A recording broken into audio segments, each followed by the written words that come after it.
بسم اللہ الرحمن الرحیم. بسم اللہ الرحمن الرحیم. گرچہ درویشی بود سخت اے پسر،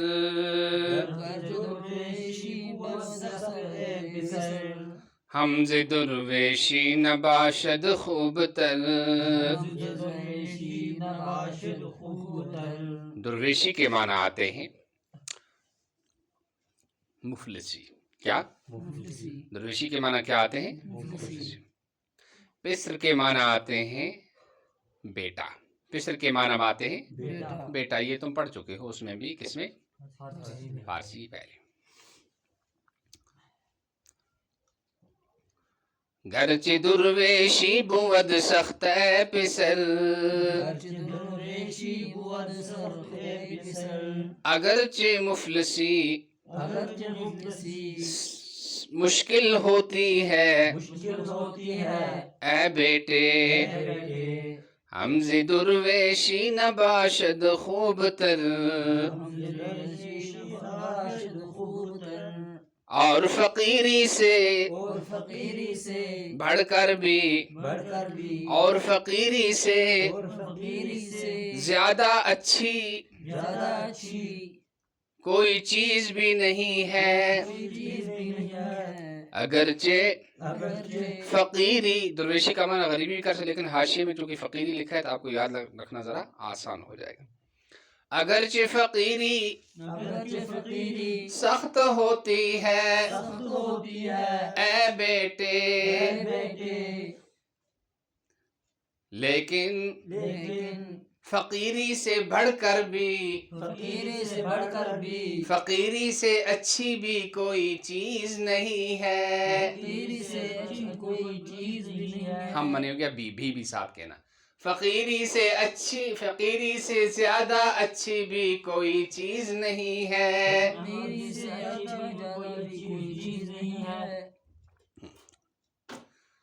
ہر کی اورا نفس توسن رام شد، از خرد مندانے نیکو نام شد.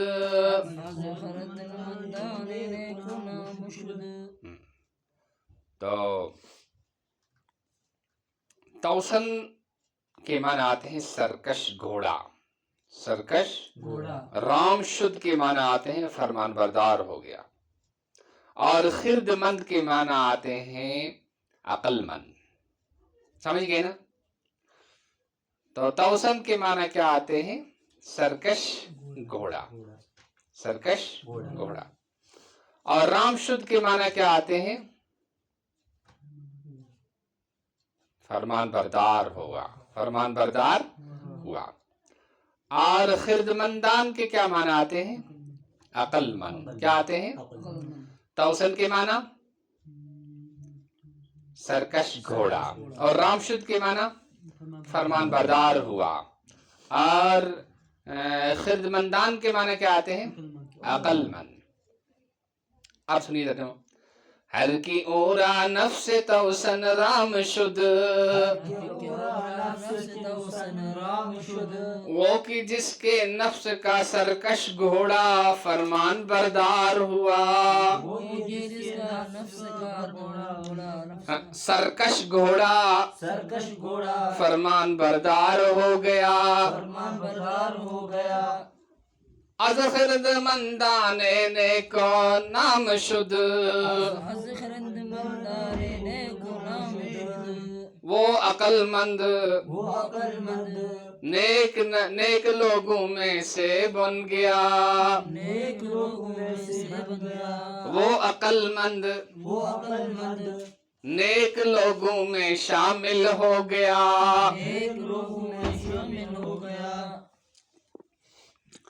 بر مراد نفس تا گردی اسیر، بر مراد نفس تا گردی اسیر.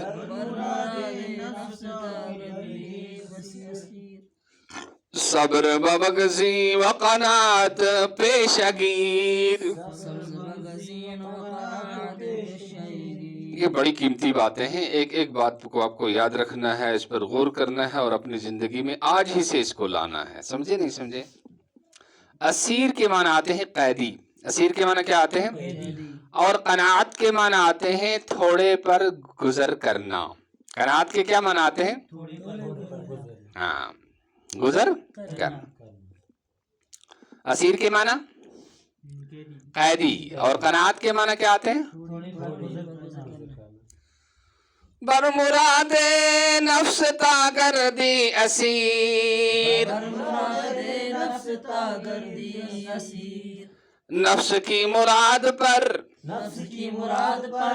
تب کب تک قیدی بنا رہے گا، صبر اختیار کر لے اور تھوڑے پر گزر کرنے کو اپنا پیشہ بنا لے. زیادہ ٹھاٹ باٹ اور فضول خرچی کی اور ہائی سٹینڈارڈ والی زندگی مت بناؤ. کیا کرو؟ مت بناؤ. سیمپل زندگی گزارو، اپنے اخراجات کم ہوں گے اور آپ کو سکون ملے گا، عبادت کا موقع ملے گا. ورنہ کھانے پینے اور فیشن میں اور دکھانے میں اور کپڑوں میں اور کیا کہتے ہیں رسم و رواج میں پوری زندگی گزر جائے گی تو آخرت کی کوئی تیاری نہیں ہوگی.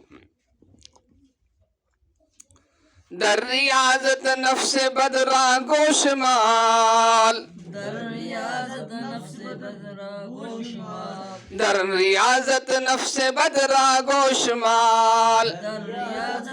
بدرا گوشمال، تانه اندازد ترا اندر وبال. در ریاضت نفس بدرا گوشمال،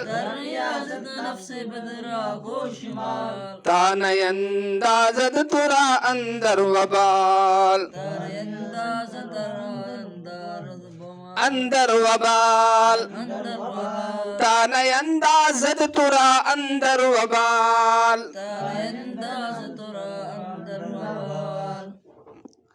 تو ریاضت کے معنی آتے ہیں عبادت میں. در ریاضت مانے عبادت میں. سمجھے نا؟ اور کیا کہتے ہیں عبادت اور عبادت میں محنت میں اور گوش مال جو ہے یہ فعل امر کا صیغہ ہے. اس کے معنی ہے کان مروڑ، کان مروڑو، کان. اور وبال کے معنی آتے ہیں مصیبت. وبال کے معنی آتے ہیں. تو گوش مال کا کیا ترجمہ ہے؟ کان مروڑو. یہ جو ہے فعل امر کا صیغہ ہے. آپ جانتے ہیں گوش مال، گوشت تو کیا کہتے ہیں کان کو کہتے ہیں اور مال مالیدن سے ہے، فعل امر کا صیغہ ہے. تو وبال کے معنی کیا ہے؟ مصیبت. در ریاضت نفس بدرا گوشمال، عبادت اور محنت میں برے نفس کے کان مروڑو. عبادت اور محنت میں برے نفس کے کان مروڑو.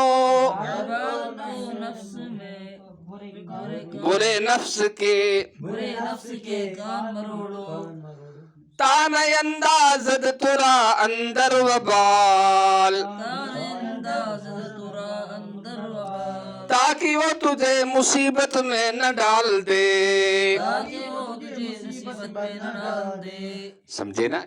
اس کا مطلب شعر کا یہ ہے کہ عبادت زیادہ کرو، نفلی روزے رکھو. فرائض تو ہیں ہی، فرائض ہیں ہی نمازیں، نوافل کی کثرت کرو. اور فرائض تو روزے ہیں ہی روزوں میں سے، لیکن ساتھ ساتھ نوافل کی کثرت کرو.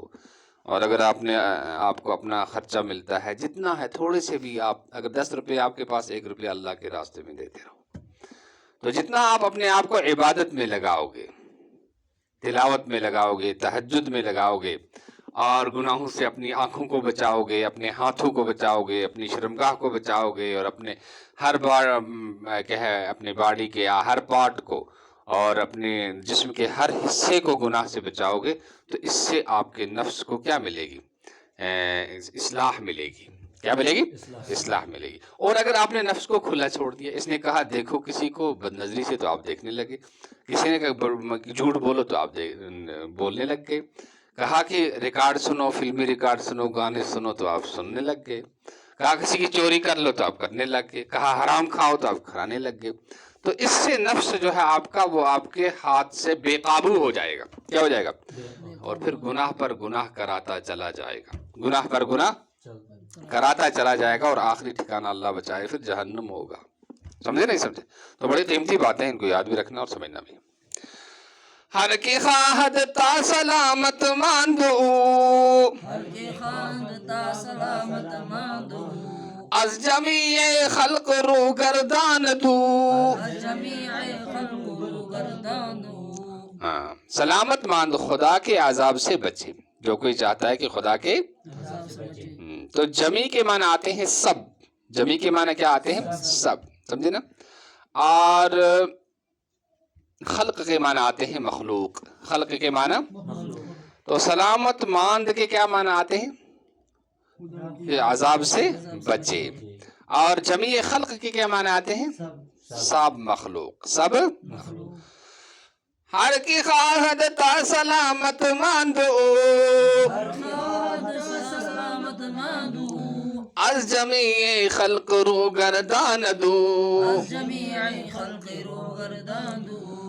جو کوئی چاہتا ہے کہ اللہ کے عذاب سے بچ جائے، جو کوئی چاہتا ہے اللہ کے عذاب سے بچ جائے، وہ ساری مخلوق سے منہ موڑ لیتا ہے. وہ ساری مخلوق سے منہ موڑ لیتا ہے. جو کوئی چاہتا ہے کہ اللہ کے عذاب سے بچ جائے، وہ ساری مخلوق سے منہ موڑ لیتا ہے. شاید میں نے آپ کو ایک حدیث بھی وہاں الف سے بتائی، شاید ازہد فی الدنیا یحبک اللہ وازہد فی ما، کیا ہے وہ، اس کا پہلا کیا ہے؟ عزنی ازہد فی الدنیا. وہ لمبی حدیث ہے. تو کہا اللہ کے رسول سے کہا کہ مجھے نصیحت کیجیے. تو اللہ کے رسول نے کیا کہا؟ ازہد فی الدنیا یحبک اللہ، کہ دنیا سے بے رغبت ہو جائے. کسی چیز میں کہ لوگوں کے پیسوں کی، بنگلے کی، ریل کی، پیل کی، ٹھاٹ باٹ کی، کسی چیز کی لالچ مت رکھو. آپ کی قسمت میں جو ہوگا وہ مل کر رہے گا، وہ مل کر رہے گا. تو کسی چیز کی لالچ مت رکھو. اب اگر لوگوں کے مال کے پیچھے، اس کے پیچھے، اس کے پیچھے پڑ گئے، اس کو للچائی نظروں سے ہم دیکھنے لگے، تو پھر کیا ہوگا؟ پھر ہم سلامت نہیں رہ سکتے، سلامت نہیں رہ سکتے. کہ دنیا کی محبت میں ہم بھی پھنس جائیں گے. دنیا کی محبت میں تو کسی چیز کی محبت اور لالچ نہیں رکھنی چاہیے. کسی چیز کی محبت اور لالچ، جو کچھ مانگنا ہے کس سے مانگو؟ اللہ. وَإِذَا سَأَلْتَ فَاسْأَلِ اللَّهَ وَإِذَا اسْتَعَنْتَ فَاسْتَعِنْ بِاللَّهِ. کہ جب مدد مانگو تو اللہ سے مانگو، کوئی چیز مانگو تو کس سے مانگو؟ اللہ سے مانگو. اسی لیے جماعت میں کہتے ہیں کہ دل کا سوال اور زبان کا سوال، دل کا سوال اور زبان کا سوال. کہ دل کا سوال اگر کرنا ہے تو اللہ سے کرو. کیا کرو؟ جو کچھ مانگنا ہے کس سے مانگو؟ اللہ سے. کسی سے مت کہو مجھے وہ دے دو، مجھے یہ دے دو. سمجھے نا؟ اور کسی کی کیا کہتے ہیں، چیز کو للچائی نظروں سے مت دیکھو. قرآن میں اللہ نے فرمایا وَلَا تَمُدَّنَّ عَيْنَيْكَ إِلَىٰ مَا مَتَّعْنَا بِهِ أَزْوَاجًا مِّنْهُمْ زَهْرَةَ الْحَيَاةِ الدُّنْيَا لِنَفْتِنَهُمْ فِيهِ وَرِزْقُ رَبِّكَ خَيْرٌ وَأَبْقَىٰ. کہ جو کچھ انہیں ہمیں بیویاں دے رکھی ہیں، مال دے رکھا ہے، اس کو آپ للچائی نہ مت. ازواجا منہم زہرۃ الحیات الدنیا، دنیا کی زندگی کی کیا ہے؟ ریل پیل ہے. لنفتنہم فیہ، ہم نے ان کو فتنے میں ڈالا. ورزق ربک خیر وابقا، تیرے رب کا رزق جو ہے وہ بہتر بھی ہے، وہ زیادہ باقی رہنے والا بھی. تو اللہ کے پاس جو کہ وہ کیا ہے؟ سب سے بہتر ہے. تو مانگنا ہو کس سے مانگو؟ اللہ سے مانگو. دنیا کے لوگوں کی کسی چیز کو للچائی نظروں سے مت دیکھو. جو کوئی چاہتا ہے کہ وہ سلامت رہے، وہ دنیا کی مخلوق سے منہ موڑ لیتا ہے. وہ دنیا کی مخلوق سے منہ موڑ لیتا ہے. سمجھے نا؟ تو دنیا کے مال سے کوئی کیا لالچ نہیں رکھنی چاہیے، کیونکہ دنیا اگر آ بھی جائے گی تو ایک دن فنا ہو جائے گی. آئے گی تو چلی بھی جائے گی. یہاں کا آنا اور جانا ایک ہی بات ہے. یہاں کا آنا اور جانا ایک ہی بات ہے. نہ اس کے آنے سے خوشی ہونی چاہیے اور نہ اس کے جانے سے غم ہونا چاہیے. سمجھے نہیں سمجھے؟ تو یہ چیزیں جو ہے آج ہمیں ان پر غور بھی کرنا ہے، ان کو یاد بھی کرنا ہے اور اپنی زندگی میں لانا بھی ہے اور اللہ سے توفیق بھی مانگنی ہے. ٹھیک. تو ایک جو ہے اپنے نفس کو کنٹرول کرنا، کیا اپنے نفس کو، اس کے لیے کہتے ہیں پہلے جو ہے آدمی اگر تنگ دست ہے تو تنگ دستی کو اپنے لیے عذاب نہیں سمجھنا چاہیے، اس کو اللہ کی رحمت سمجھنی چاہیے کہ اس کی وجہ سے کبھی کبھی آدمی غربت کی وجہ سے بہت سارے گناہوں سے بچ جاتا ہے، ورنہ کبھی پیسہ آ جاتا ہے تو بہت ساری مصیبتوں میں اور پریشانیوں میں اور گناہوں میں پھنس جاتا ہے۔ پھر فرمایا کہ نفس کو کنٹرول کرو، کیا اور کیا کیسے کنٹرول کرو، صبر کرو، جو اللہ نے دیا آپ کو اس پر صبر کرو، آپ کو پڑھنے میں لگا دیا اللہ نے، اس پر راضی رہو اور اللہ سے خوش رہو، اور اللہ کے اس فیصلے پر راضی اور خوش رہو، اللہ کا شکر ادا کرو، اور جتنا اللہ نے آپ کو دیا ہے اسی پر گزارو۔